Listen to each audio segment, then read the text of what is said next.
Turning into relief this morning after 7 fires sparked in the Bosque in just 2 days. Many thought it could be the work of a firebug. And now police say they know who sparked at least a couple of those fires. News 13's Catherine Nazone is in the Newsplex with what we've learned. Good morning, Catherine. Good morning, Crystal. Now, while AFD crews were working to put out 3 small Bosque blazes just south of Bridge Boulevard yesterday, open space officers caught a lucky break a little ways down the river. No subject was observed by both a civilian, a citizen, and one of our officers igniting 2 separate fires utilizing a lighter. He tried to leave the scene on a bicycle. But he didn't get very far. APD arrested Audi Helms for sparking 2 of those fires. Arson investigators are still looking into whether Helms set the other fires earlier yesterday and 4 more the day before. Even if he's not connected, though, APD says those fires led them to put out the extra patrols that caught Helms in the act. Because of what happened last night, the Open Space Division decided to assign officers to work overtime and to patrol the areas along the Bosque. We were fortunate that we were able to actually observe him. Again, Helms is facing charges for starting fires on state land. Helms has a very minimal criminal history, according to online court records. Police told us yesterday he was not cooperating with detectives. Back to you, Crystal.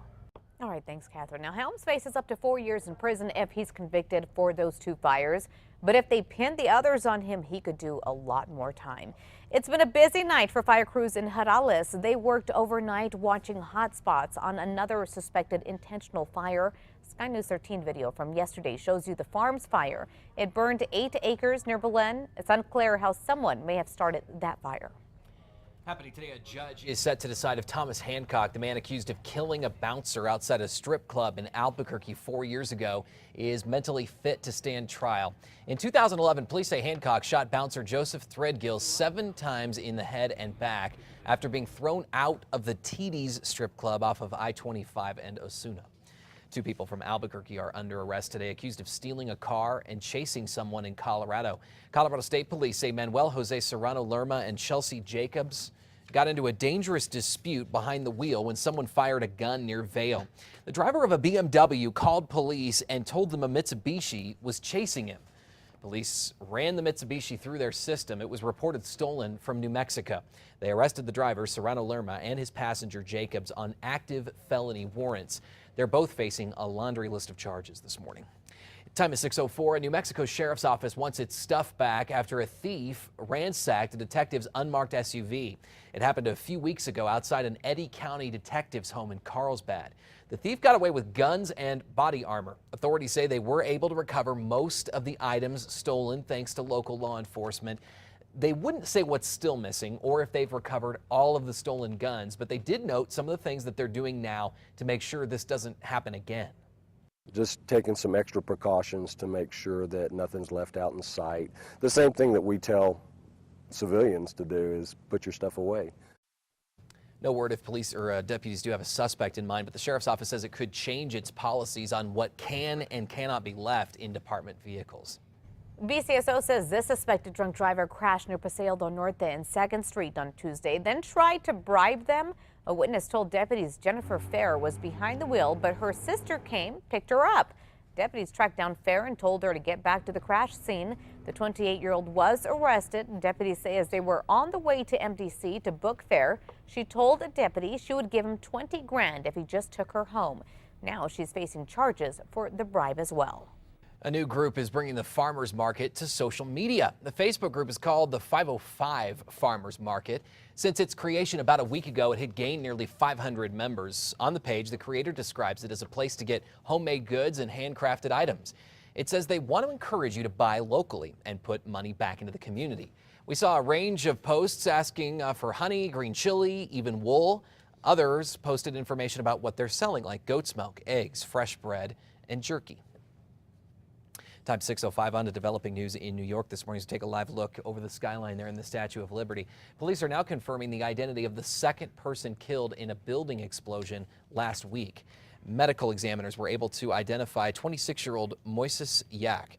According to officials, he was a restaurant worker. He and another man were killed and 22 other people were injured when the apartment building they were in exploded last week. Officials say they're still investigating whether somebody illegally tapped into a natural gas line that had just been locked before that explosion.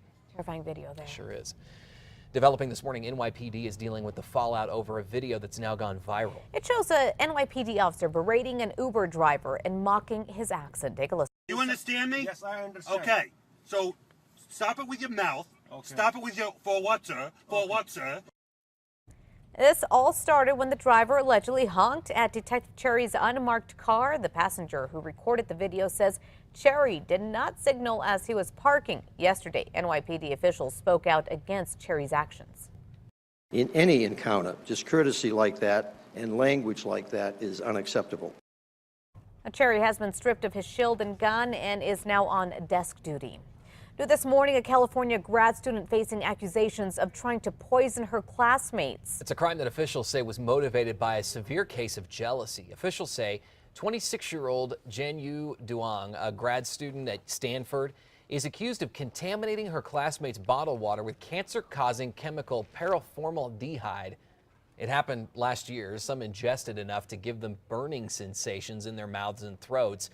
All the victims are women. According to officials, she admitted that she was envious of her classmates for having boyfriends and a social life away from school. And finally, a Chicago tow truck driver was left in the dust. After this, the driver of the Jeep just takes off after flooring it while the tow truck tries to grab the Jeep. According to witnesses, the tow truck driver had taken off with the Jeep from a Walgreens parking lot. When the driver pulled over, a bystander had his cameras rolling, capturing the Jeep driver still inside his vehicle. After trying to get the tow truck driver's attention, the driver just takes off. Interesting, right? Is that With crazy? him still behind the wheel. Felony charges for an Albuquerque police officer caught kneeing a suspected drunk driver in the groin. Yeah, it was all captured on the officer's lapel camera. Now the DA is taking action. News 13's Catherine Mazzone is in the Newsplex with the details. Good morning, Catherine. Good morning, Crystal. The DA says what the officer's lapel cam caught is criminal aggravated battery, but it doesn't end there. Let's take a look at the video. Stop using your wrist support. Don't kick me in the nuts. Oh, you on the ground. Don't kick me in the nuts. That's suspected drunk driver and UNM student Jeremy Martin and APD officer Pablo Padilla. Padilla's attorney says Martin escalated the situation by refusing to sit down. He says Padilla was just doing what he was trained to do, aim for a major leg muscle to keep the suspect from resisting. But he says the officer missed, striking him in the groin. Martin had to have one of his testicles removed. The DA says Padilla also tampered with evidence when he snatched a phone from Martin's passenger and deleted some of the video he recorded. So please put your phone away. Am I not permitted by law to? I said put your phone away. APD gave Padilla a 6-week suspension, then desk duty. He lost his law enforcement certification in December, but he's appealing and is now on paid leave. The department told us charges are concerning, but the 6-week suspension was appropriate punishment for what happened. Back to you. All right, thanks for the information, Catherine. Now, Martin has a federal lawsuit pending against APD and Padilla. Padilla faces up to 4.5 years behind bars if convicted. In the past couple of years, we've seen 3 similar cases of APD officers accused of committing crimes on the job. You remember in December, officers Keith Sandy and Dominique Perez were charged with murder for the killing of homeless camper James Boyd. And in 2013, Connor Rice was charged for roughing up a drug suspect. A jury found him not guilty. Time is 6:33. We're following the mayor's request for more money to help clean up APD. Mayor R.J. Berry released his proposed budget yesterday, and in it, he requests $4.7 million to pay for APD reforms. This fiscal year, the city spent $2 million on them. The DOJ gave the city a list of recommendations to change APD after it found a pattern of officers using excessive force. Albuquerque's mayor also wants more money set aside for APD officers' pay. In his budget proposal, he's calling for about $1.7 million to continue incentive pay in APD. This would allow officers who are close to retirement but want to stay on the job to do so. The police union says it's not enough to keep officers, though. Police union president Stephanie Lopez told the Albuquerque Journal the department is working on a, quote, crisis level that is impacting the safety of Albuquerque. APD is one of 2 groups left out of the pay increases. City councilors have until May 31st to approve the budget. We turn out to this. Happening today, flags around the state will fly at half staff for Albuquerque police officer John Philip Kelly. Kelly died during a training exercise after he suddenly collapsed last Thursday. His cause of death has not been released at the time. Kelly served in the Army for 3 years before joining APD. His memorial will be held today at the Albuquerque Convention Center that starts at 11 o'clock. We posted information on the services online at KRQE.com. Developing this morning, police say a man pushed a woman right in front of a city bus last night. It happened during an argument around 8 on Central in San Mateo. APD says both were highly intoxicated, and as one officer put it, it's hard to get factual statements out of either of them. The woman is expected to survive. New developments this morning in the investigation into fires set in the Bosque. Police say they now have a suspect. Police nabbed Audie Helms yesterday after 3 more small Bosque blazes popped up a little south of Bridge Boulevard. Open space officers caught Helms in the act, igniting 2 more separate fires with a lighter and then trying to get away on a bike. He's now facing charges that could get him up to 4 years in prison. Arson investigators are still looking into whether he set the 3 other fires earlier yesterday and 4 more the day before. Crews all through the night have been working on high alert, keeping a watchful eye on activity there in the Bosque. Work is underway, meantime, to clear out debris and thin the trees from the mountain that supplies Santa Fe with its water. Funding for the 80-acre project comes from the U.S. Forest Service, and it's being done by the state's Returning Heroes program, which employs military veterans. State officials say the project will help to reduce wildfire risk at Hyde Memorial State Park. State Forestry is in the process of implementing 14 watershed restoration projects throughout the state. These projects are being funded with a $6.2 million appropriation approved last year. New this morning, Governor Susana Martinez is hoping a new law will keep the troubled CYFD fully staffed by attracting and retaining social workers. The law will help caseworkers who are committed to the Children's Youth and Families Department repay their student loans. The legislature has already approved $450,000 to kick the program off. CYFD will now start working with the Higher Ed Department to set rules for qualification and money eligibility. New Mexico's Senate Democrats may want the gavel to come down to start up again in Santa Fe. The legislative session ended last month, and a squabble between Republicans and Democrats killed off a more than $260 million capital outlay bill that would fund work around the state. Now, yesterday, Senate Majority Leader Michael Sanchez said he and other Democrats may be willing to support a special session. But Governor Martinez has already said calling a special session would be expensive and likely not productive. Capital outlay died on the Senate side because of the Senate Democrat leadership.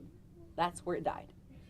And that is where the Senate Democrat leadership says they want to start a special session. Well, then nothing's changed. The Senate Majority Leader says he is willing to compromise, but the Senate bill would be a starting off point for negotiations. Happening right now, at least 15 people are dead and dozens more injured in Kenya after gunmen stormed a college campus. The number of dead is according to an anonymous mortuary attendant there. Right now, police are only confirming 2 deaths. Investigators say the gunmen attacked Garissa University College in eastern Kenya earlier this morning. They suspect that al-Shabaab terrorists are responsible for that attack. The organization has been blamed for other attacks in northern and eastern Kenya. Officials say the group may be taking revenge on the country after they sent troops to Somalia to combat them. With closing arguments expected to begin in the Boston bombing trial on Monday, more controversy is brewing. As some people are upset with the news of a possible movie project based on that day. Yesterday, Mark Wahlberg announced that he would set to produce a movie based on the Boston Marathon bombing. The film, called Patriots Day, would be based on the account of former Boston Police Commissioner Ed Davis, who Wahlberg might play. The film centers around the events from the attack to the manhunt for the Tsarnaev brothers. No details on when the movie hits theaters. Ready for a workout?